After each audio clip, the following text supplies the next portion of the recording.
جزاك الله خير شيخ. سؤال كلو حليضاي ودور سؤال اسكو جرا اسكو موضوعه dadka aan soomi karin ama dumarka xaamilada ah ama kuwa nuujinayeen ama kuwa jiran aan caafimaad looga rajo qabin iyo kuwa duqa ah oo duqoobay oo aan soomi karin fidyada laga bixiyo miqdaarkeeda su'aasha koobaad. su'aasha labaadna waxay leeyihiin hal mar baa la bixini bishoo dhan oo ma bixin kara qofka mise waa inuu maalin walba gooni u bixiyo. su'aasha saddexaad oo isla mawduucaasna sheekhu waxay leedahay meelaha qaarkood oo dad masaakiin ay joogin maalan lacag inta laga dhigo ma la diri karaa oo lacag ahaan ma loo bixin karaa naqdi?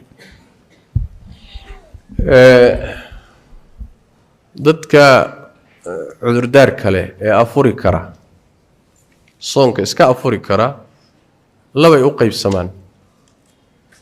dadna qalaa laga rabaa, dadna fidye iyo raashin bay bixinayaan. dadka afuri kara ee qalaha laga rabo waxaa ka mid a islaanta uur kale iyo midda nuujinaysa. waxaa ka mid a ruuxa xanuunsanaya ee xanuunkiisu rajo leeyahay. waxaa ka mid a ruuxa u afuray safarta u afuray. dadkaas iyo wixii la mid a qalaa laga rabaa, raashin lagama rabo. dadka qaarna waxaa laga rabaa raashin bay bixinayaan. yeeyihiin waa dadka cudurdaarka u afuray, cudurdaarkooduna uusan ka sooreyn yeelanaynin, uusan rajo lahayn inuu ka sooreeyo. soonkii way awoodi waayeen, inuu ka sooreeyana lama rajaynayo. maalan wuu xanuunsanayaa,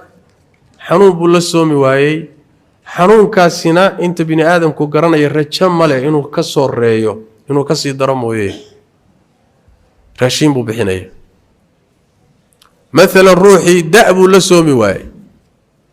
da' inay ka sooreyso meel rajaynaya ya maya, inay ka sii darto mooyaane rajo male. da' buu la soomi waayey, xanuun noocaasuu la soomi waayey. dadka noocaas ee cudurdaarka aan rajada lahayn la soomi waaya fidyay bixinayaan. maxay bixinayaan? laba ra'yi bay qabaan fuqahadu. shaaficiyadu waxay qabaan waxay bixinayaan mudku wax weeyaan waa 600 oo gram taqriiban. 600 oo gram waad garanaysaan waa nus kiilo iyo 100 gram. maalinkiiba intaasoo kale baa la bixin bay leeyihiin raashina. xanaabilada ayaa siyaadiyo, iyagu waxay dhaheen waa 2 mud oo markaa waxay noqonaysaa 1200 oo gram ama 1 kiilo iyo 200 oo gram. ixtiyaadku wuxuu ku jiraa iyo dadaalku kan dambe ee siyaadada sheegay. haddaad kari karto inaad intaa maalinkiiba bixiso oo raashina noocyada bini aadamku cuno baad bixin. lacag ma la bixin karaa? jawaabtu wax weeyaan fuqaada badankood say qabaan maya. raashin bay shariicadu sheegtay. dad baahan raashin si ama intaad karisood bislayso isagoo bisil ugu yeedh oo ha cunaan hadhargan quraac dharji qada dharji afur isugu yeedho ama muxuu ahay casho dharji hal marun caloosha ha ku qaata. okay waa ama raashin cayriina si oo ka hadda aan soo sheegnay oo qiyaastaasi qaybi qaabkaas loo bixinaya. tayib hal mar miyaa la wada bixin karaa mise maalin walba qaybteeda inaad bixiso waa? labada waad heli kartaa. maalin walba qaybteeda inaad bixisana waad heli kartaa. intaad kulli isku soo darto hal maalin inaad qaybisana waad heli kartaa. Anas ibn Malik kama fi sahih al-Bukhari khadimkii nabigeena sallallahu alayhi wasallam ayaa markuu duqoobay da' buu gaaray 92 sano gaaray. markuu da' gaaro soomi kari waayo wuxuu sameyn jiray intuu 30 miskiin isugu yeero hal mar buu qaybin jiray, fidyadiisu u qaybin jiray masaakiin badan. qodobkan waa qodob muhiim oo waxa la bixinayo waa in masaakiin loo qaybiyo. halka khalad baa dadka qaarkood ka galo, hal ruux bay afuriyaan. hal ruux masaakiin badan ma hal ruux baa maalin kasta soo noqdo 30kii bariba hal ruux buu afurinaa. fidyadii waan bixiyay buu leeyahay. allahumma in laga dhigo maalin walba uu gaajaysnaaba ruux madax bannaan inuu yahay haddii sidaa loo qadaro ma aqaan laakiin sida fiican wax weeye masaakiin fara badan in loo qaybiyo waa tira masaakiin ah siduu Anas ba samayn jiray sidaas marka fidyada loo bixinayaa dadka fidyada laga rabo wallahu a'lam badan xanuunsan oo aan soomi karin sidaan uga bixinayaa soonka alxamdulilah hooyadu haddaynay soomi karin ama aabbuhu ama walaalku ama waalidku ama qof kastoo aan soomi karin xanuunkiisuna uu joogto yahay ama da'ya waayeel liman la soomi waayey maalintiiba miskiin baa la quudinayaa asagoo raashinku bisil yahay waa la siin karaa asagoo raashinku cayrin yahayna waa la siin karaa hal mar waa la wada bixin karaa dhowr qaybood iyo maalinna waa laga dhigi karaa waa la horraysiin karaa ramadaankana waa laga dambaysiin karaa baabkaasi waasic weeye oo ciriiri ma laha haddii raashinka cayriin lagu bixinayo 625 garaam weeye maalintii haddii 30 beri lagu dhufto ilaa wax 19 kiilo qiyaastii wax yar dhiman ayay noqonaysaa saasaad ku bixinaysaa ama 625 garaam baad 30 ama 29 hadba bishu kay noqoto lagu dhufanaya billahi tawfiiq جزاك الله خيرا شيخ qofku haddii uu macaan qabo ha tijaabiye inuu soomi kariyo in kale haddaanu soomi karaynin qallayna karayn raashinkunbuu bixinayaa raashinkaasina waa 30 kiilo waa qadimi karaa maalin walba markuu afurayana wuu bixin karaa labadaba u bannaayin waxaa ii soo haray wax yar inaan tilmaamo qaabka waayeelku ay raashinka iyo طعامka u bixinayaan iyo ruuxa aan asagu laga wacaal qabin inuu xanuunkan ka kaco xanuunkaasoo lala soomi karin laba qaybood weeye laba qaab baa raashinka iyo طعامka loo bixin fidyada loo bixinaya in aan raashin badar ahaan oo xabad ahaan oo miro oo firi aan bixinno firi ah iyo inaan quud bixinno oo raashin la karsho oo bisil la baxsho labada mid weeye raashinku hadduu bisil yahay qadar ma laha raashinku hadduu bisil yahay cinda salaf jumhuur as-salaf as-salih wax qadara ma laha kolba intii aad raashin siin kartay ee afur u samayn kartay ee casho u samayn kartad u samaynaysa u yaraana hal ruux u yaraana hal miskiin ayaa kugu filan inaad maalin walba aad afuriso oo casho iyo afur iskugu darto haddaad awooddo wey ruuxu marka taqdiirka asaga hal ruux ah bacdu salaf bay ka sugan tahay laakiin raggoodii saxaabadii badnaa ee waaweynaa sidii qays ibnu saayib waagu waa yeelay anas bin maalik markuu waa yeelay maalmaha ka mida wuxuu sayidina anas quudiyey oo afur u sameeyey 300 oo miskiin iyo intuu iskugu yeedhay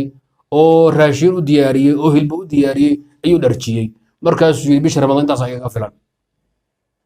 mararka qaarkood wuxuu samayn jiray habeen walba 30 miskiin buu afurin jiray 30 miskiin habeen walba ramadaan habeen walba 30 miskiin marka haddii miskiin la quudinayo oo raashin bis la bixinayo waxaa wanaagsan dadka in la badiyo sida ay saxaabadu yeeli jireen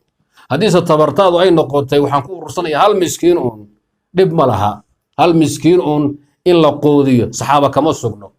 jamaaca min at-taabiciin oo bacd salaf baa tilmaama laakiin saxaabadu waxa mar haddii raashin la bixinayo yani raashin bisil masaakinta waa badan jireen haddii raashin ingegan ama caydhiin la bixinayana salafku labay u kala jaban yihiin wixii reer ciraaq iyo reer kuufa ah waxay qabaan in la bixiyo nisfu saac nuski bimacnaa waa kiiliyo rubuc qiyaasta hal kiiliyo rubuc maalin walba ah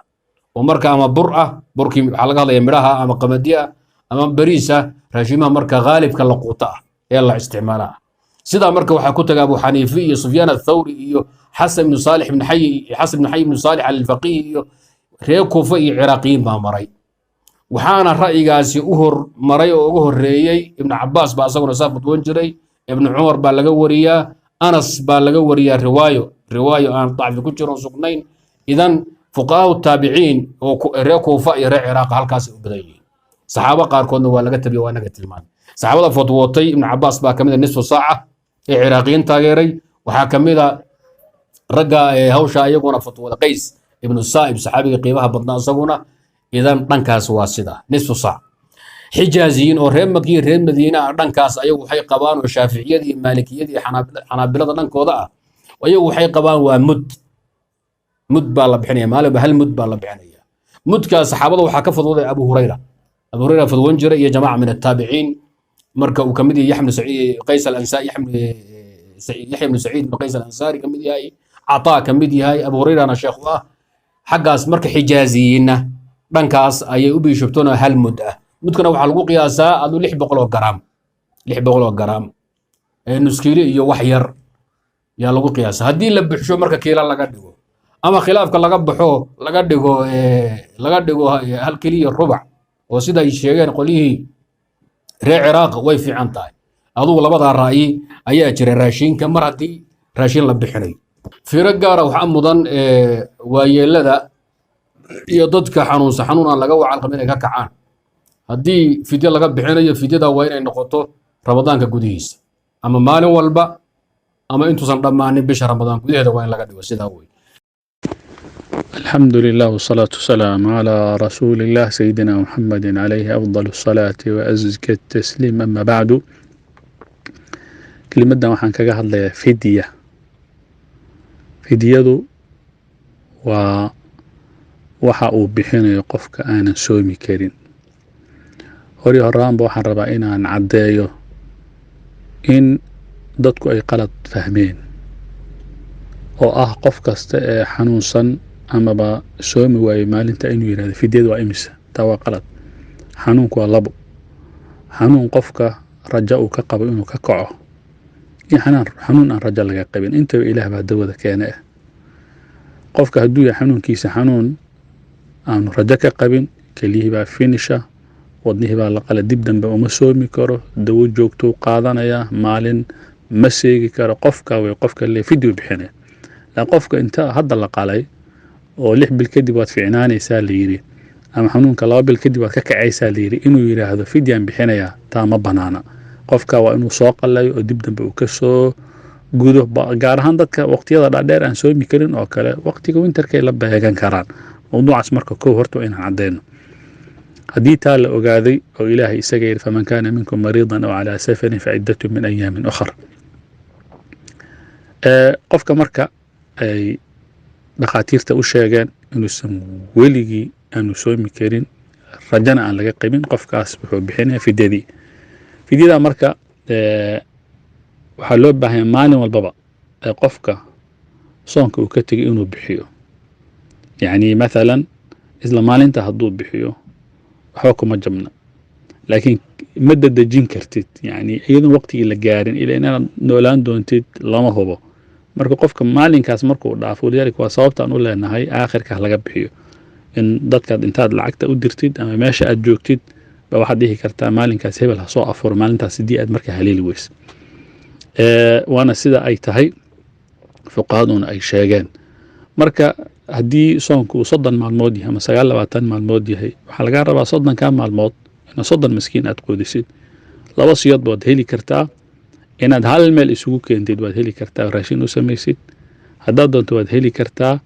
in aad mid ugu yeertid haddaad doonto maantana 10 u yeer benin ma aragtay 5 u yeer waad heli kartaa waana wax adiga u dhigma ilaa 750 garaam wax gaarsiisan way raashinkaas ee qofka markaa loo samaynayo fidyada marka waa sida badanaa dadka ay culimmadu u fatwoodaan waxaa ka mid a haweeneyda iyadu nuujisa ilmaha nuujinaysa fidya inay bixinayso midda iyadu uur kale inay fidya bixinayso waan tilmaannay ilaa intaasoo qowl ay fuqahadu ay tilmaameen kan taysiirka uu ku jiro ayaan dadka u sheegnaa wa ilaahuna billahi tawfiiq